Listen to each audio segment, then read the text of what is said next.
ज्ञानतिमिरान्धस्य ज्ञानाञ्जनशलाकयः चक्षुरुन्मिलितं येन तस्मै श्रीगुरुवे नमः। हरे कृष्णा। आज गीता श्रृंखला के सत्र क्रमांक 215 में आप सभी भक्तों का हार्दिक स्वागत है। आज हम श्रीमद् भगवद गीता के 6ठे अध्याय के जो कि है ध्यान योग श्लोक क्रमांक 24 का अध्ययन करेंगे। तो आइए, श्लोक इस प्रकार है। सनिश्चयेन योक्तव्यो योगो निर्वण्ण चेतसा संकल्प प्रभावान् कामान् त्यक्त्वा सर्वान् शेषतः मन चैव इंद्रियग्रामं विनियम्य समन्ततः। अर्थात मनुष्य को चाहिए कि संकल्प तथा श्रद्धा के साथ योग अभ्यास में लगे और पथ से विचलित न हो। उसे चाहिए कि मनोधर्म से उत्पन्न समस्त इच्छाओं को निरपवाद रूप से त्याग दे और इस प्रकार मन के द्वारा सभी और से इंद्रियों को वश में करे। मनुष्य को अगर अपने जो गंतव्य है, जो लक्ष्य है, उसको प्राप्त करना है तो उसको चाहिए कि वो संकल्प के साथ उसमें लगा रहे। पहले उसको संकल्प करना चाहिए कि हाँ, मैं इसको प्राप्त करके ही रहूँगा। रास्ते में जाके भटकना नहीं है। कहीं से चार बात सुन लिया कि ये रास्ता तो वहाँ पे नहीं जाता है। जिस रास्ते पे आपको चल रहे हैं, पहले प्रमाणिक स्रोतों से पता कर ले कि क्या ये रास्ता उचित है, क्या ये रास्ता जहाँ मुझे जाना है वहाँ पर जाने योग्य है। और जब गुरु, साधु और शास्त्र से प्रमाणित हो जाए कि हाँ, यही रास्ता प्रमाणिक है, फिर उस रास्ते से हमें भ्रमित नहीं होना है।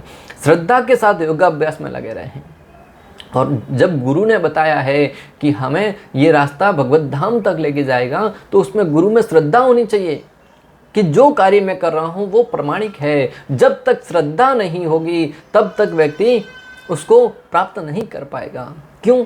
क्योंकि जब श्रद्धा नहीं होगी तो स्वाभाविक है हमारा मन डिग जाएगा। हमारा जो जिस लक्ष्य पे हम चल रहे हैं रास्ते पर, हमें श्रद्धा ही नहीं होगी क्या ये रास्ता वहाँ पर जा भी रहा है कि नहीं जा रहा है। उस अवस्था में हम अनेक जगह पर भटक जाएंगे। तो योगाभ्यास करने वाले को दृढ़ संकल्प होना चाहिए और उसे चाहिए कि बिना विचलित हुए धैर्यपूर्वक अभ्यास करें। जो योगाभ्यास करता है उसको संकल्प पूर्वक उस योगाभ्यास में लगना चाहिए और साथ ही साथ धैर्य होना चाहिए कि मैं कार्य कर रहा हूँ, उसमें मुझे सफलता नहीं प्राप्त हो रही है, रिजल्ट कुछ नहीं आ रहा है। 1 महीना 2 महीना योगाभ्यास किया, फिर बोलते हैं कि कुछ परिवर्तन नहीं लग रहा है, कुछ जीवन में साक्षात्कार नहीं लग रहा है। नहीं, धैर्य रखना होगा। कई वर्ष लग सकते हैं उसमें आपको। अगर धैर्य नहीं है तो व्यक्ति रास्ते बीच में ही योगाभ्यास छोड़ देगा। इसलिए पहले से ही एक योगी को चाहिए कि पूर्ण रूप से श्रद्धा और धैर्य के साथ लगा रहे। अंत में उसकी सफलता निश्चित है। उसे यह सोचकर बड़े ही धैर्य से इस मार्ग का अनुसरण करना होगा। व्यक्ति को हमेशा मन में विश्वास होना चाहिए कि जिस रास्ते पर मैं चल रहा हूँ अंत में मेरी सफलता निश्चित है। जब मन में ऐसा दृढ़ विश्वास होगा तब व्यक्ति लोगों के 1000 बात कहने पर भी रास्ते से डिगेगा नहीं। और यदि सफलता मिलने में विलंब हो रहा हो तो निरुत्साहित नहीं होना चाहिए। ऐसे दृढ़ अभ्यासी की सफलता सुनिश्चित है। और अगर सफलता मिलने में कुछ विलंब हो रहा हो, आपके गुरु ने कहा है कि ऐसा होगा, आप गुरु की वचनों को जीवन में धारण करके चल भी रहे हैं, परंतु अगर कुछ विलंब हो जाए, जैसे महाप्रभु ने कहा था कि प्रत्येक गांव कोने कोने तक हरिनाम संकीर्तन पहुंचेगा। बहुत आचार्यों ने प्रयास किया और पूर्ण श्रद्धा के साथ प्रयास किया। श्रील प्रभुपाद ने कई वर्षों तक इसके ऊपर प्रयास किया, परंतु अंत में जाकर 70 साल की उम्र में जब पाश्चात्य जगत में गए और वहां से जब कृष्ण भावनामृत का आंदोलन का प्रारंभ किया, आज आप देखिए संपूर्ण विश्व में कोने कोने पर कृष्ण भावनामृत है वो पहुंच रहा है। अगर उन्होंने अपने गुरु की बात पर, अगर अपने आचार्यों की बात पर थोड़ा सा भी संदेह किया होता कि मैं 10 वर्ष से 15 वर्ष से इसका प्रचार कर रहा हूँ परंतु कुछ सफलता हासिल नहीं हो रही है, तो क्या आज कृष्ण भावनामृत है वो प्रचार इतना हो पाता? हमें अंततः हमारे मन में दृढ़ श्रद्धा होनी चाहिए कि जो गुरु ने कहा है वो निश्चित रूप से मैं अपने प्रयास के द्वारा करके ही रहूँगा। सबरी को उसके गुरु ने कहा था कि आप यहीं पर इसी आश्रम में रहकर भगवान श्री रामचंद्र की राह देखो। एक दिन प्रभु श्री रामचंद्र वहाँ से निश्चित रूप से तुम्हारे यहाँ पर आएंगे। सबरी ने एक दिन नहीं, 2 दिन नहीं, 1 वर्ष नहीं, 2 वर्ष नहीं, कई वर्षों तक वहाँ पर रहकर प्रतिदिन प्रातःकाल उठकर भगवान श्री रामचंद्र के आने की तैयारी करती थी। फूलों से घर है उसको सजाती थी, अनेक प्रकार से घर का श्रृंगार करती थी ताकि प्रभु श्री रामचंद्र आए तब उनको कुछ दुविधा न हो। ऐसा नहीं कि 1 महीना किया, 2 महीना किया, फिर बोले कि गुरु भी झूठे, भगवान भी झूठे, कई महीनों से कर रही हूँ, कुछ मिल नहीं रहा है सफलता, चलो जाके वापस इंद्रिय भोग में लगते हैं। नहीं, पूर्ण रूप से दृढ़ श्रद्धा के साथ, पूर्ण विश्वास के साथ वो उस कार्य में लगी रही। आचार्यगण कहते हैं कि हालांकि प्रभु श्री रामचंद्र को वो रास्ते से जाना भी नहीं था, परंतु उस सबरी की जो इंतजार था उसको खत्म करने के लिए, उसके धैर्य का फल प्रदान करने के लिए, उसकी भक्ति का उसको फल प्रदान करने के लिए प्रभु श्री रामचंद्र वहां से होकर गुजरे। और वहां से होकर जब गुजरे तो उस फल को प्राप्त करके, अर्थात प्रभु श्री रामचंद्र को अपने कुटिया में देखकर सबरी है वो अपने जीवन को धन्य कहने लगी, धन्य धन्य कहने लगी। भक्तों, इस संदर्भ से हमें शिक्षा लेनी चाहिए कि अगर गुरु की बात पर भरोसा कर रहे हैं, अगर आपको कुछ संशय है तो पहले अपनी बुद्धि की कसौटी पर कस कर किसी को गुरु स्वीकार करो। परंतु अगर गुरु स्वीकार कर लिया है तो फिर उनकी बातों को पूर्ण श्रद्धा के साथ जीवन में उतारो। और भगवान और गुरु पर जिसको श्रद्धा है, शास्त्रों पर जिसको श्रद्धा है, वो जीवन में निश्चित रूप से सफलता प्राप्त करेगा। भक्ति योग के संबंध में रूप गोस्वामी का कथन है, उपदेशामृत श्लोक क्रमांक 3 में भक्ति के संदर्भ में रूप गोस्वामी कहते हैं, उत्साह निश्चया धैर्य तत्त कर्म परिवर्तनात् संग त्यागा सदोवर्ती षड अभिर्भक्ति प्रसिद्धति। अर्थात शुद्ध भक्ति को संपन्न करने में 6 सिद्धांत अनुकूल है। कौन कौन से हैं? उत्साही बने रहना, दूसरा निश्चय के साथ प्रयास करना, तीसरा धैर्यवान होना, चौथा नियामक सिद्धांतों के अनुसार कर्म करना, यथा श्रवण कीर्तन विष्णु स्मरणम आदि, पांचवा अभक्तों की संगति छोड़ देना, और छठा पूर्ववर्ती आचार्यों के शरण चिन्हों पर चलना। ये 6 सिद्धांत निसंदेह शुद्ध भक्ति की पूर्ण सफलता के प्रति आश्वस्त करते हैं। अगर आप शुद्ध भक्ति प्राप्त करना चाहते हैं तो आपको इन 6 सिद्धांतों को एक एक करके क्रमबद्ध तरीके से इनका पालन करना होगा। पहला क्या है? उत्साही बने रहना। मनुष्य को चाहिए कि भगवत धाम वापस जाने के इस सुअवसर को अत्यंत उत्साहपूर्वक स्वीकार करे। मनुष्य को चाहिए कि जो भगवत धाम जाने का ये सुअवसर है हमारे पास कृष्ण भावनामृत के द्वारा, उस अवसर को हाथ से जाने न दे। बड़े उत्साह के साथ उसको स्वीकार करना चाहिए कि हाँ, मैं जो शास्त्रों में विधि बताई गई है, जो हमारे आचार्यों ने कहा है, उस विधि का पालन करके निश्चित रूप से मैं भगवत धाम जाऊंगा। उत्साह के बिना कोई सफल नहीं हो सकता। जो अपने क्षेत्र में सफलता चाहता है, ऐसे विद्यार्थी, व्यापारी, कलाकार या अन्य किसी भी व्यक्ति को उत्साही बना पड़ता है। भक्तों, भगवत भक्ति तो छोड़ो, भगवत धाम तो छोड़ो, इस भौतिक जगत में अगर आपको कुछ सफलता प्राप्त करना है, चाहे वो व्यापार के क्षेत्र में हो, चाहे शिक्षा के क्षेत्र में हो, चाहे कला के क्षेत्र में हो, चाहे खेल कूद के क्षेत्र में हो, कहीं भी व्यक्ति को अगर सफल होना है तो उत्साही होना पड़ता है। अगर कोई व्यक्ति बड़ा स्पोर्ट्समैन बनना चाहता है तो उसको प्रातःकाल जल्दी उठकर कड़ी मेहनत करनी पड़ती है, बड़े उत्साह के साथ जाकर वहाँ पे अभ्यास करना पड़ता है। अगर कोई व्यक्ति 10 बजे तक बिस्तर में पड़ा रहता है, आलस्य की भांति मात्र स्वप्न देखता है कि मैं बड़ा क्रिकेटर बनूंगा, मैं बड़ा फुटबॉलर बनूंगा, बड़ा मैं ये इसमें ओलंपिक में सफलता हासिल करूंगा, क्या वो कर पाएगा? कोई व्यक्ति सोचता है कि मैं बड़ा बिजनेसमैन बनूंगा, बड़ा व्यापारी बनूंगा, बड़ा धनवान बनूंगा, परंतु उसके लिए प्रयास नहीं करता है, उत्साह नहीं है जीवन में कुछ कार्य करने के लिए, दिन रात एक नहीं कर देता है, जीवन में पूर्ण रूप से उसको ही जीवन का लक्ष्य नहीं बनाता है, तब तक वो उसमें सफल नहीं हो पाता। कोई विद्यार्थी सोचता है कि मैं क्लास में प्रथम आऊँगा, मैं अपने राज्य में प्रथम आऊँगा, परंतु उसके लिए प्रयास तो करना पड़ेगा, जीवन में उत्साह तो होना चाहिए। बिना उत्साह के जब इस भौतिक जगत का कोई कार्य में सफलता हासिल नहीं होती तो आध्यात्मिक जीवन में कोई व्यक्ति निराश हताश बैठा रहेगा, बोले भगवान की मर्जी होगी तो मुझे प्रदान करेंगे, भगवान की इच्छा होगी तो बुलाएंगे, मैं तो बैठा हूँ, फिर हो गया राम नाम सत्य है, फिर मिल गए आपको भगवान, फिर मिल गया आपको भगवत धाम, फिर हो गया आपका कल्याण। इसलिए पहला सिद्धांत क्या है? उत्साही होना। उत्साह का अर्थ है कर्म, लेकिन यह कर्म श्री कृष्ण के लिए करना चाहिए। उत्साह का अर्थ क्या है?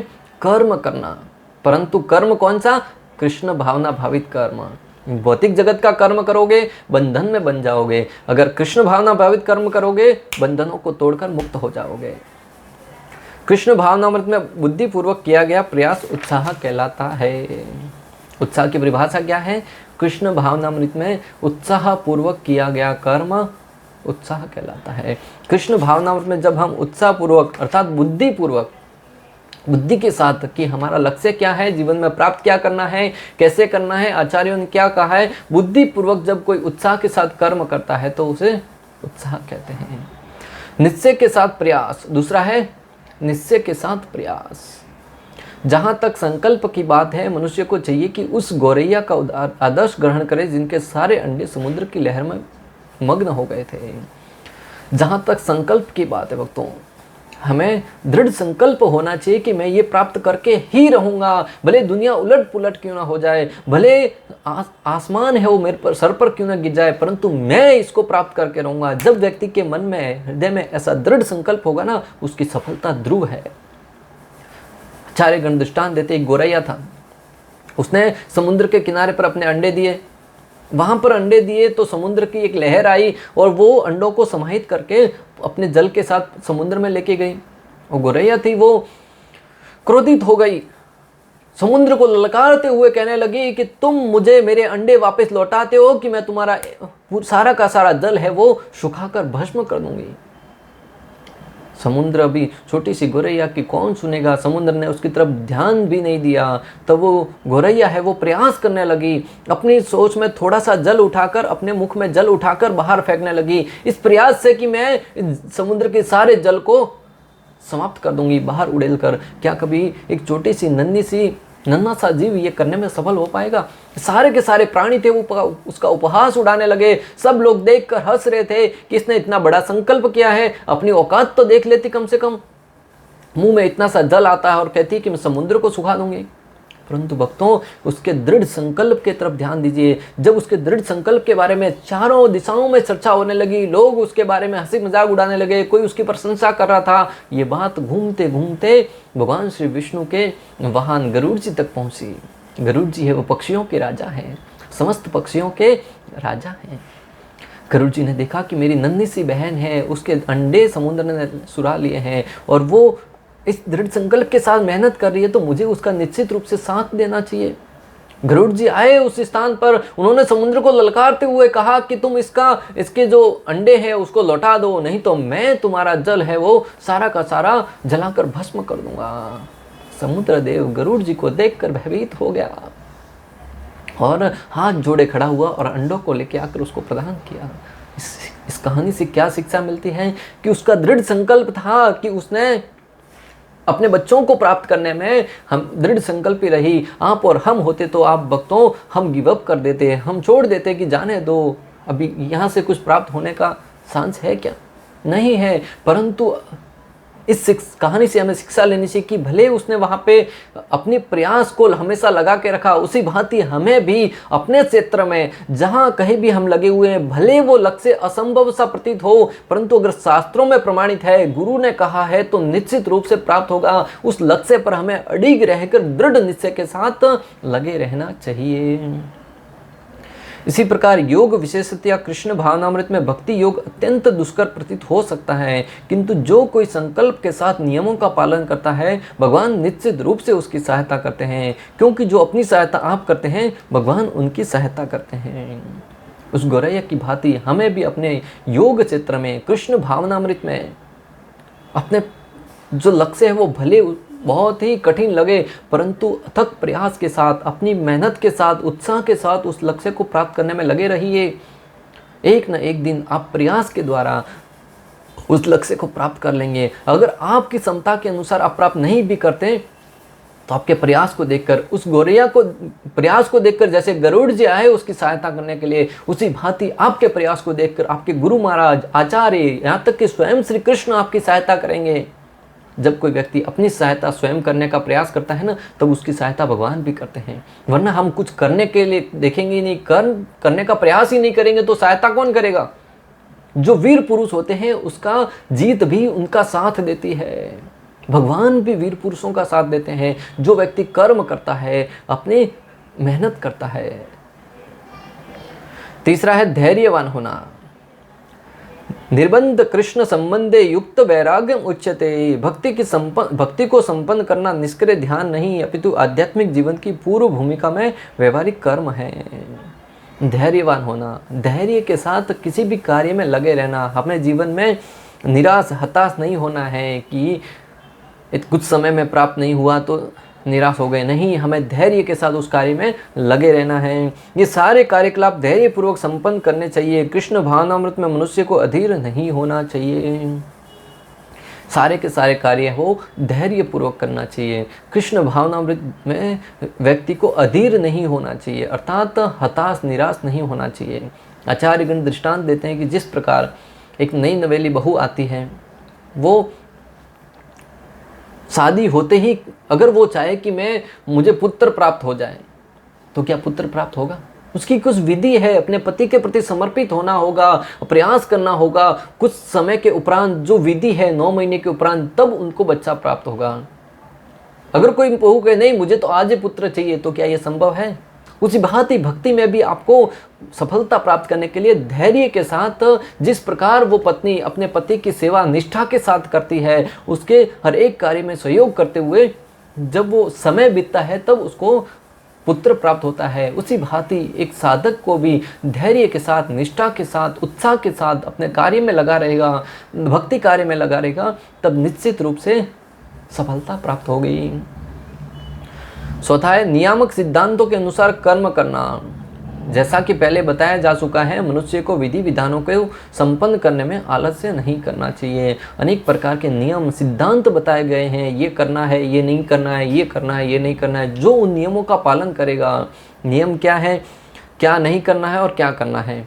क्या करना है? 16 माला जप करना है, शास्त्रों का पठन करना है, अनेक प्रकार के नशे की वस्तुओं से दूर रहना है, ये नहीं करना है। नशा नहीं करना, जुआ नहीं खेलना, मांसाहार नहीं करना, परस्त्री संग करना, ये कार्य नहीं करना है। और विधि विधानों का पालन करते हुए जब व्यक्ति नियमित रूप से 16 माला जप करेगा, भागवतम का अध्ययन करेगा, वैष्णवों का संग करेगा, भगवत भक्ति में लगेगा, भगवान की सेवा में समर्पित रहेगा, धाम दर्शन करेगा, पठन कार्य करेगा, तब व्यक्ति को सफलता होना निश्चित है।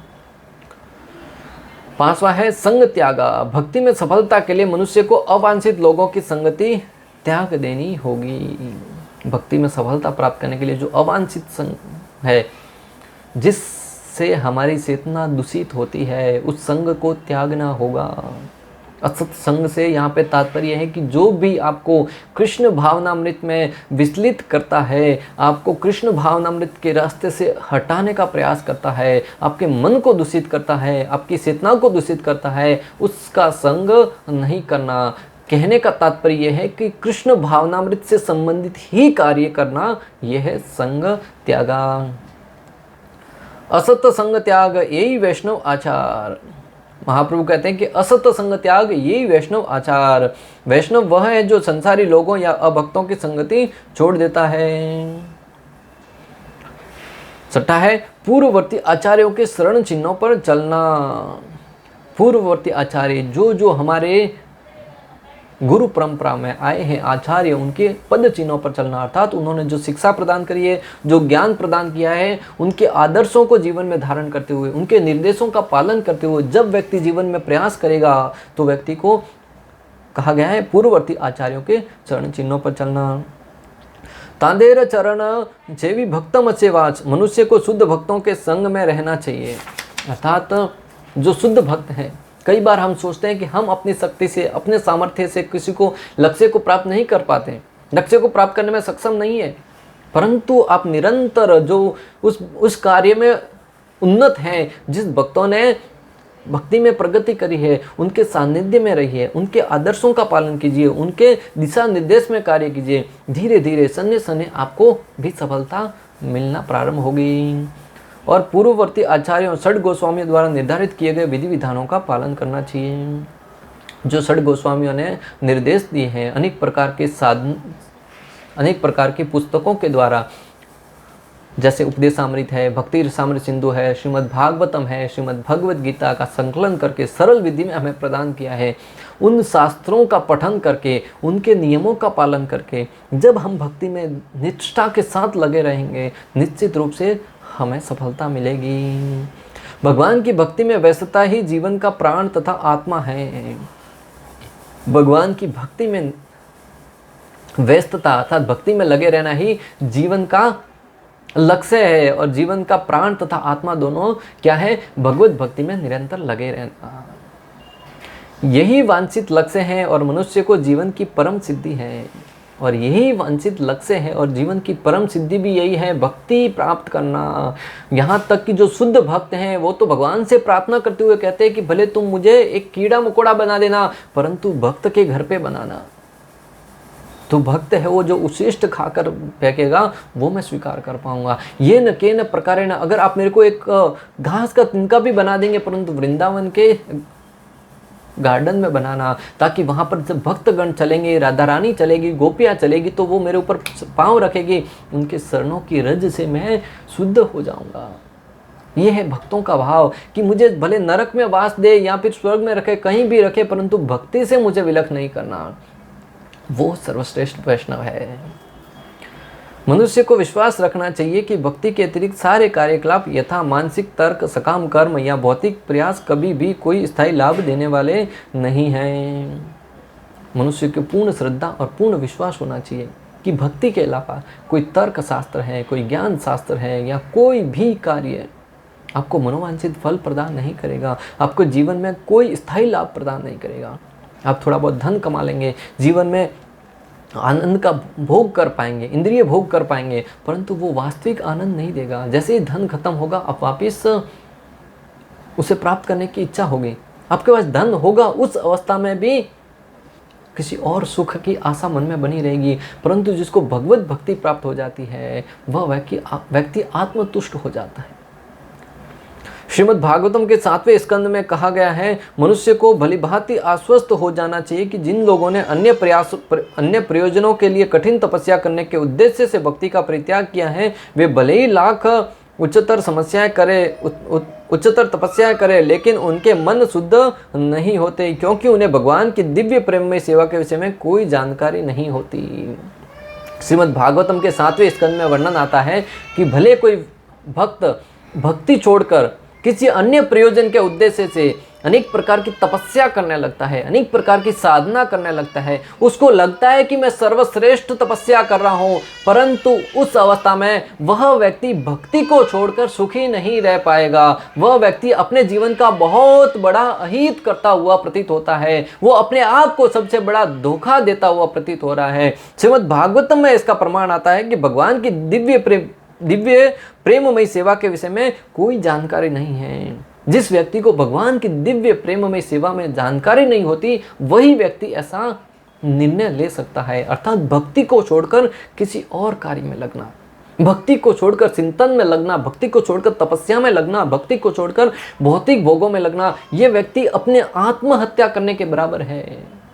क्योंकि जीव का स्वभाव ही है भक्ति करना, और जो व्यक्ति भक्ति में लगा है वो जीवन में बहुत कुछ प्राप्त किया हुआ है, उसे जीवन में और कुछ प्राप्त करने के लिए शेष नहीं रह जाता। इसलिए जीवन में मकसद, जीवन का उद्देश्य एक ही होना चाहिए, भक्ति प्राप्त करना। इस प्रकार श्लोक क्रमांक 24 का भक्ति वेदांत तात्पर्य पूर्ण हुआ। अंत तक हमारे साथ बने रहने के लिए आप सभी का हृदयपूर्वक, प्रेम पूर्वक बहुत बहुत धन्यवाद। शिला प्रभुपाद की जय। श्री श्री राधा गोपीनाथ भगवान की जय। श्रीमद् भगवद गीता की जय। हरे कृष्णा कृष्ण कृष्ण हरे हरे, हरे राम राम